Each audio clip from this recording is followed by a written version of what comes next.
Cllr. Ambassador na Chinne, Mícheál Mobia, Cathaoirleach, Iarsanador, Chlr, Winter, Ballina agus Ballina Úsla. Is mór an domsa chola déanamh inniu I Ballina mar cheanna chundé agus mar Cathaoirleach chuna Mayo. Agus ar dús bháin am buchas gáil le gach le gona chuidiú leis an taspántas achrú iarráid seo. His Excellency Michael Mubia, Ambassador of Kenya, TDs, former Senator, fellow councillors, people of Ballina and distinguished guests. It's a great honour for me to be here as the Cathaoirleach Mayor County Council to launch this fantastic showcase event as part of Home to Mayo, which is all about climate change and in particular the Mayo Changemakers. I think Laura spoke very well in context of what this is really about. It's about communication and it's about managing the narrative around climate change. And I think it's at two levels really. It's at a micro level where initiatives we've seen in the past, like green flags in schools, have been so important and so successful because the children of our communities have been able to communicate to the adult population about the importance of initiatives around biodiversity and climate change. And then at a macro level, I suppose we have a big job of work to do, and I know there's a lot of issues out there around homelessness, and housing, and all the other challenges that are there for government. But there is a big challenge there around climate change and renewables. And I think at a local level in Mayo County Council, we're doing our county development plan. And it's really important that we get our renewable strategy right. And I say that in the context of a lot of applications for several types of renewable energy. And one in particular is hydrogen. A number of applications have come into Mayo County Council in that regard. And I think I was enlightened somewhat. I travelled to Brussels recently to assemblies of the regions, and there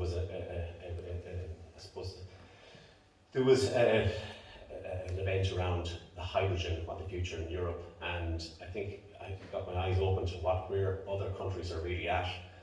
We were given a brief from the local government of Catalonia on what they've done with hydrogen, and they have a 300 billion facility around called the Hydrogen Valley, which is a whole region within Catalonia, which deals with hydrogen production and all the offshoot industries that come from it. But we all know that hydrogen and biomethane and all of these biogases are going to be our future. We have to deal with them and we have to resource them. But we've got a plan for them as well.